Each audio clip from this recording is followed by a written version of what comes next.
This segment is brought to you by JigMasters Jigs. When in doubt, get the jig out. Go to JigMasters.com and use promo code PNF20 and save 20% off your next jig order today.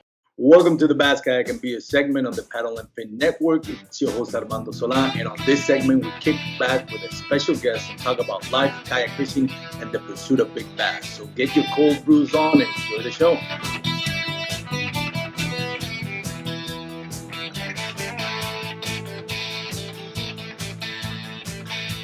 So, welcome once again to the Bass, Kayak, and Beers podcast. Well, actually, segment on the Paddle and Fin Network.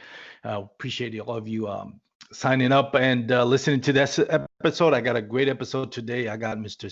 Sam Jones, who also did the Reel Down, right? You used to work with the Reel Down segment on the Paddle and Fin podcast, Sam?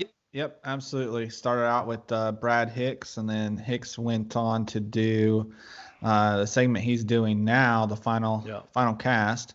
And Dan Perry and I took over that segment, and now Dan Perry's running the show over there and doing an awesome job with his new co-host as well, Jimmy Skinner. Yeah, they're doing a great job. One of my favorite segments. Yeah. So I really wanted to bring Sam into this show because me and Sam were talking about, Sam and I should say, we're talking about kind of like jobs in the kayak fishing industry. We know that as the sport is getting bigger, and it has grown by leaps and bounds, especially when we're talking about the tournament scene and also social media and big companies coming and moving in, and also smaller companies moving into the kayak fishing industry.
That time that, I was representing as a typical pro staffer, and kind of built my experience level up through that. And then now here you are, or here I am, 3 or 4 years after the start of all that process. I've been doing this for almost a year now on my own, running my own business, and, helped several different clients, again, both, just anglers and companies. And honestly, a lot of the time, I'm just taking phone calls and mentoring and helping people out, because I had a lot of people that helped me get to this point. So I like to try and return the favor. But yeah, that's what South Mountain Media is. Yeah, and one of the things when you and I were talking yesterday, and that's when I came up with the idea, man, I want to bring Sam in to the show. And again, it's not like have the biggest podcast out there, but I wanted to bring attention to what you're doing because you and I had a similar experience in my current job and your former job. And for those that coworkers that might be listening to me, friends and I that know me for years, I'm all about trying to help people, and I always try to look for the good in people and try to help them out. In my job, that's one of the reasons I guess I got hired when I did my interview, because they saw, and as when I got chosen, they told me the reasons why they liked me was in the interview was my customer service skills. Just kind of came across as, yeah, you be great in customer service and great, we can tell that you like helping people. We want you here. That, unfortunately, the way the company that I work for sees me now, it's more like, yeah, you're more of a problem now because things have changed. And I'm not here to poop on anybody's parade or criticize anybody, but the reality is, you experienced that we're talking about yesterday, that now it's more like, well, getting the money out of the client more than helping out. And that, to me, was a big, I guess, coming out of college, was very naive. And you told me about that, your experience a little bit. So tell us a little bit about that, because I thought that was a really interesting story, and I wanted to share that with my listeners. Yeah, I mean, so the short of it is, I came into, the business very green as far as not being in that industry before, but I had similar experience in other industry. And I came in and I did really well, and I moved up quickly. And was kind of on the fast track. And I felt really good every day going into my job, not only because I knew I was doing well in my job and I was on the fast track, but I really enjoyed helping people and working with customers and being able to solve problems. I'm a problem solver at heart, I think. I didn't always know that, but that's something that I've come to realize, as I really like to solve problems and be creative. And so that's what I did. And then there were some changes. Actually, I was on a little bit of a leave because we were having our latest child, and I came back, and there were some management changes and some just changes in the entire construct of the business and how they saw customers and dealt with customers. And I went from like the A team member to the bottom of B squad, it felt like. And I really didn't like going into work anymore. And I didn't feel like I could help customers or help my employees because I was a manager, and my employees were unhappy, and I just didn't have the tools anymore, or wasn't allowed to do the things that I needed to do, I felt, to help them and help customers. So, it kind of further pushed me into doing what I always wanted to do. And I had some really great mentors. You guys, these are names that you guys will know, and some you wouldn't know, but Scott Butcher and Chad Hoover were guys that I talked to on a regular basis, either at events or on the phone or through Facebook Messenger. And, Scott has a very similar story with what he went through at the firehouse. And Chad, just being a businessman, leaving the military and going into the business world, they were just really great at not only talking to me on the personal level, but also the business side, right?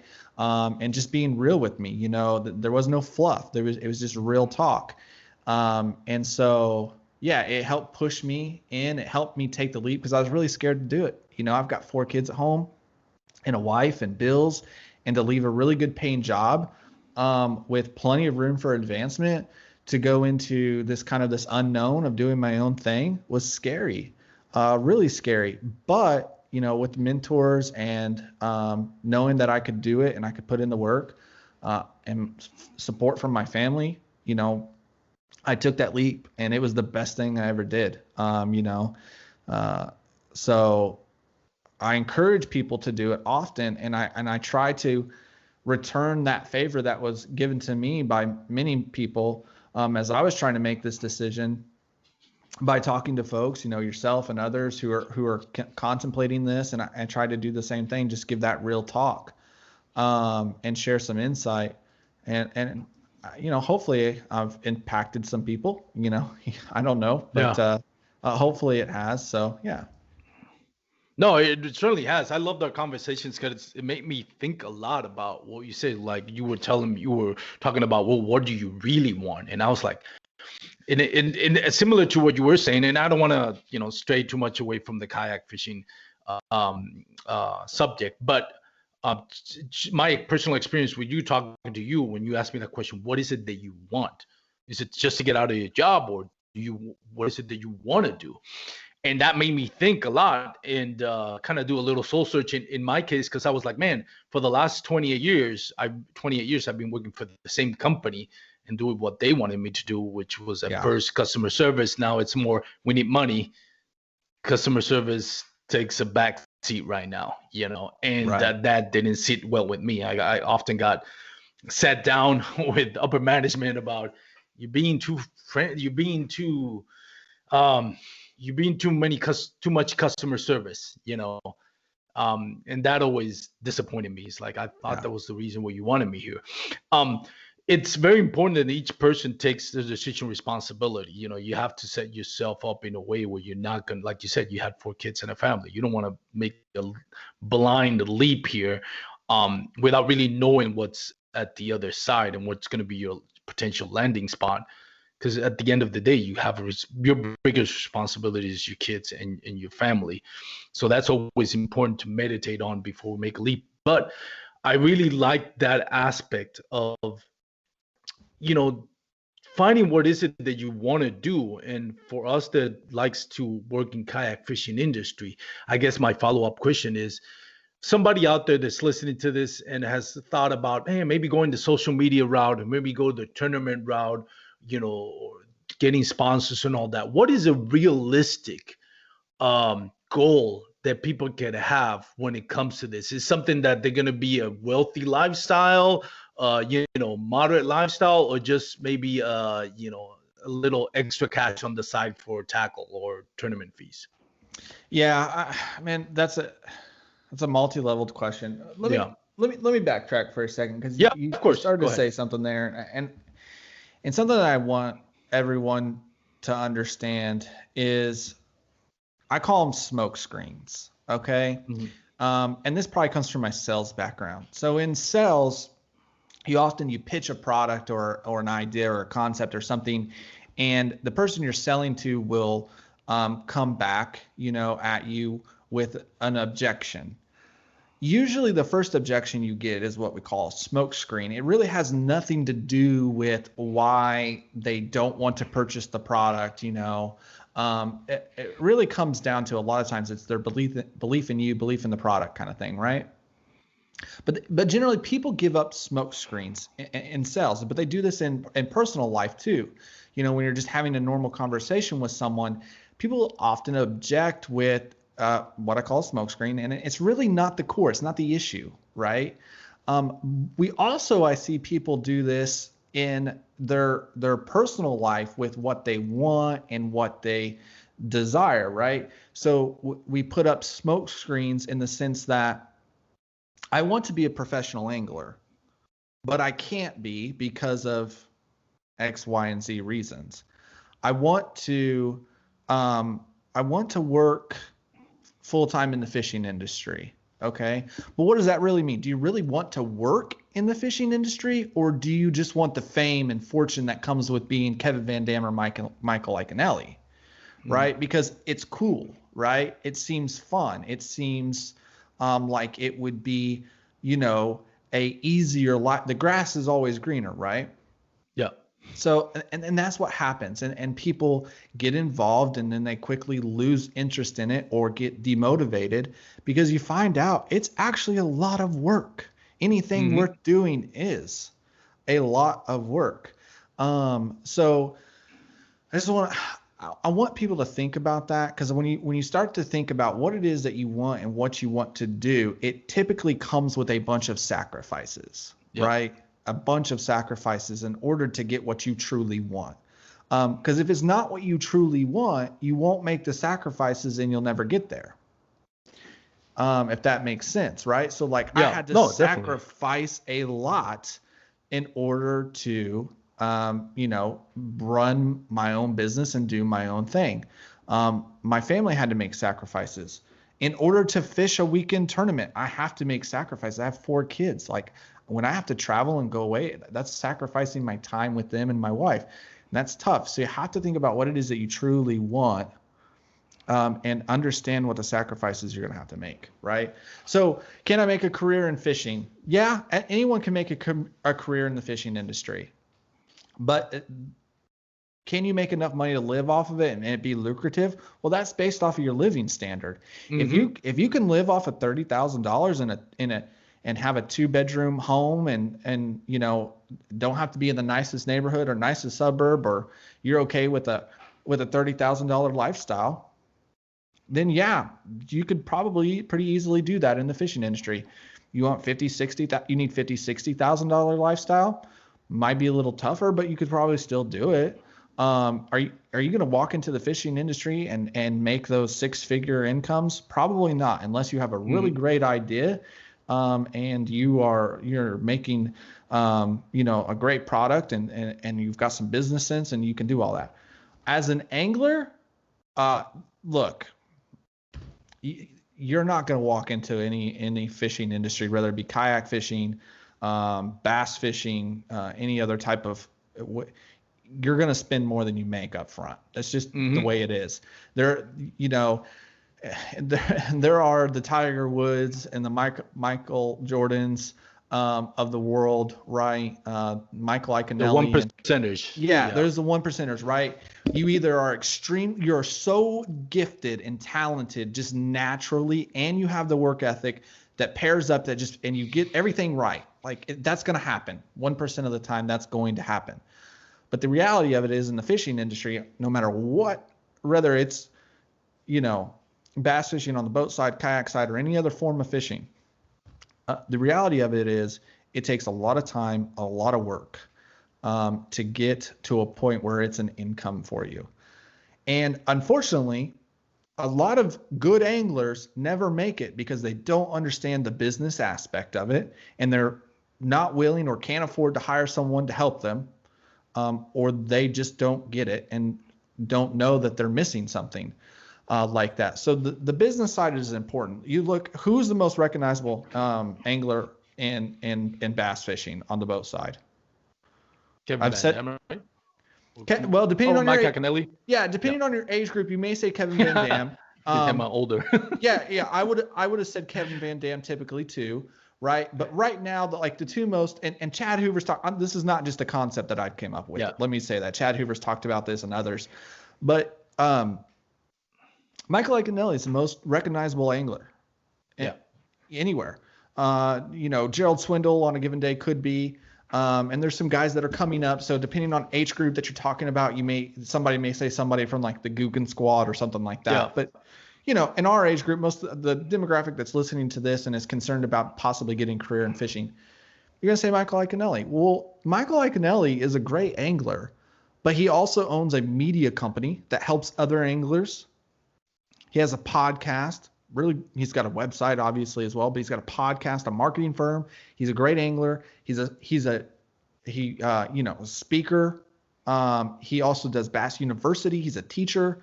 So, I mean, he has everything put together. A lot of guys think, oh, I'm just going to go out and be really good at the Hobie series, and I'm going to go out and be really good at the Bass series.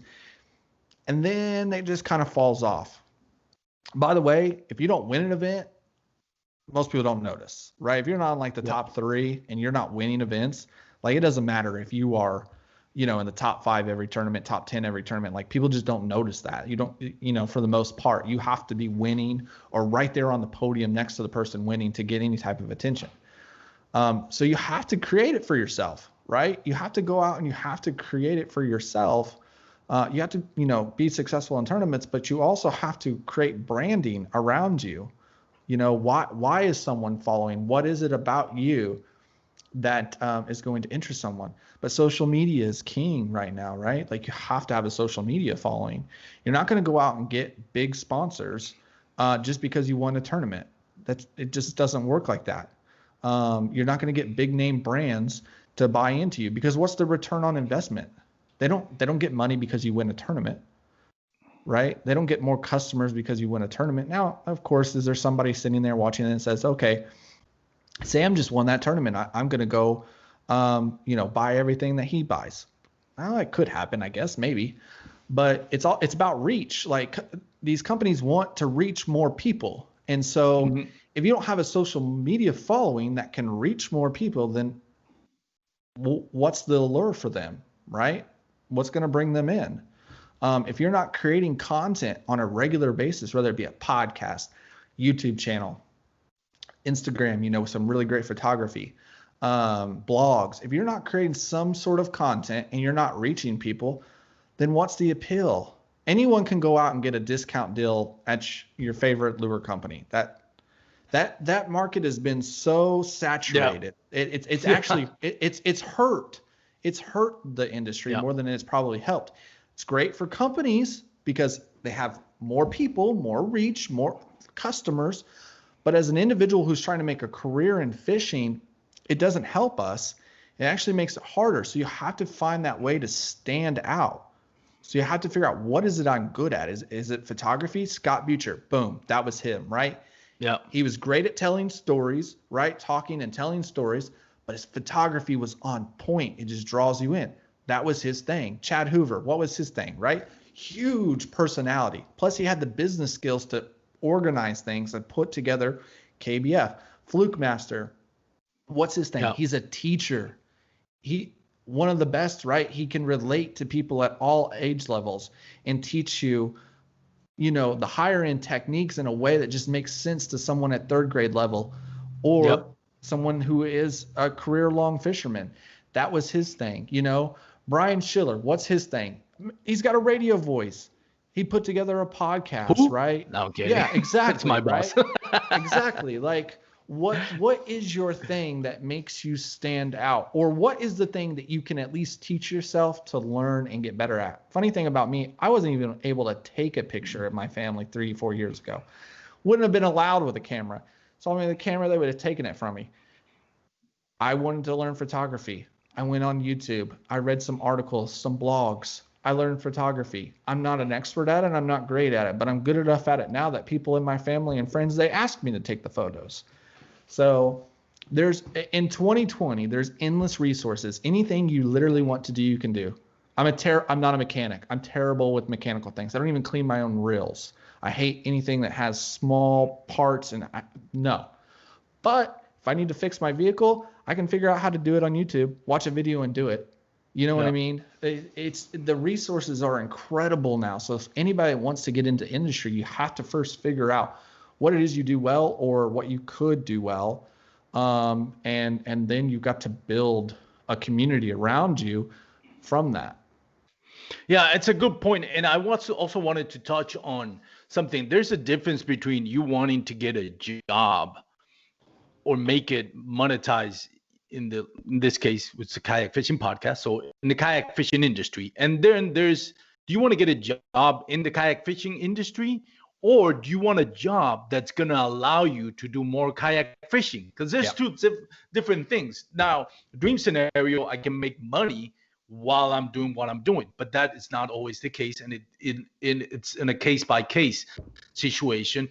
Every individual has a different set of circumstances going to either allow him or hamper him, or going to have to reroute the way to get there.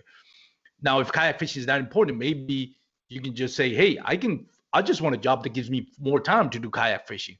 Well, that's that, and that you have to figure it out. That had me thinking a lot after our conversation. Do I want a job in kayak fishing? Do I want a job that's going to allow me to kayak fishing? Because kayak fishing to me is unplugging myself from the craziness and the stress that goes with work and with everything else. Now, if I pressure myself to now the sport that alleviates the stress in my life is going to be the cause of stress, because now I need to either perform on social media platforms or perform on tournaments in order to make a living and keep my wife happy and my kids fed, then, now kayak fishing is going to turn into your source of stress instead of your source for depressurizing the stress in your life. So you have to think about that too, I would assume. Yeah, man, you hit the nail on the head, right? So if fishing is your passion, right, and you're passionate about going out and getting a line wet. That doesn't always mean that you're going to be passionate about working in the industry, right? Yeah. Like obviously it's always nice to be in an industry in which you love and care about. So if that's tech, selling tech, if that's fishing and selling kayaks and talking about kayaks. But you also have to consider, like, you may not love it as much when it is literally what you do all day, every day. And it could take away a little bit of the, passion that you have for the actual activity. So yeah, that is very true. Like I'm not even going to begin to sit here and tell you there hasn't been times where I'm like just burnt out on it. You know what I mean? Just from working a ton of hours during the week on stuff, and then on the weekend trying to go and relax. But I'm always thinking about the other stuff, because it's all one category, right? And to be honest with you, there are other industries that are much more lucrative. When you look at the fishing industry, right, it's a lot of small mom and pops, from the tackle companies and bait companies, even the shops and the stores and all of these. They look bigger than life. They look bigger than life because social media has given us the ability to do that. You can take a guy who's making baits out of his apartment and make him look like this huge corporation with this massive following and customer base, when in reality, he's barely making enough off of that to cover his expenses. So getting into the fishing industry can be very tough if you're trying to take it from a career standpoint. But if your goal is to fish more or be an angler, like a professional angler, and you're looking for a route to do that, well, there are other industries that you can get in, because what do you need in order to be a professional angler? You need you need flexibility in your schedule. Like first and foremost, you need a lot of flexibility in your schedule, days and hours. So, because you may need 3 or 4 days off for practice, 2 days for an event, right? You need to be able to work from anywhere in the country, at least, right? Or the world. You need to be able to work anywhere in the country so that you can travel and fish events. You're not going to be a professional angler if you stay close to home. You can't do it, right? You can dominate your local series and make some bucks and pay for your fishing stuff, but you're not going to be a professional angler. And you need to make a decent income to take care of your family if you have one, or at least take care of your travel expenses and fishing and all that, because it's not cheap. At the kayak level, it's the cheapest you can find, right? Yeah. But it's still not cheap. So the great thing about 2020 is there are about 3,000 different things that you can think of in about 20 seconds that you could do online. And with a little bit of research and some reading and some YouTube, you can find something that you can teach yourself and start making money at, whether that be social media marketing, email and traffic stuff, online sales like reselling, the list goes on and on, right? Drop shipping, is one. So there's all kinds of things that you can do, and there's really great information and material out there to find that. But I think a lot of times people get stuck in their head, like, right, I have to punch in and clock in, and I have to work for someone, and and a lot of times it comes down to reliability. Like, I need to rely on that biweekly paycheck, and I need to rely on the fact that I've got guaranteed income, and I get all those things. If you like having high speed internet and 3,000 channels and 3 big screens in your house, and 2 car payments and going out to eat every night and buying your wife and kids stuff every weekend, surprises, like, yeah, you probably need to have some type of really secure job. But if you're able to change your lifestyle, right, and live off of simpler, live simply and live off the necessities, then you can make those changes and grow your business till you get back to that point where you can say, hey, I want a pair of new Beats headphones. Let me go pick those up, So that just goes back to like what I said, like you have to decide, what is it you truly want and what are you willing to sacrifice to get that? Yeah, and there's a lot of important things to consider. And for some people, you hear a lot of tournament anglers. I'm trying to think what's come to mind, Jackson, or um, you always hear like, well, faith first, and that's another thing you have to consider. I mean, hey, if the most important thing is your life is faith, keep in mind, what are you willing to sacrifice when it comes to that? How involved are you in your faith? And that's a very personal and soul searching question that each person needs to ask themselves. What does your partner want? Because I know I got my wife, and my situation is different in the sense that she kind of loves what she does and she want to keep doing it. But I also have to consider, well, I want to live out of kayak fishing, but what does my wife want to do? Because everybody that's married absolutely. knows if she ain't happy, you ain't happy. So, Yep. It's you okay working an 8 to 5 or you out there fishing, even if you can make money out of it. There's a lot of stuff to consider. And there's a bunch of rabbit holes we can go on to that. But I know you're a busy man and we don't have all that time in the world to talk about it because we'll be talking for hours. But real quickly, so I make sure we have time for this.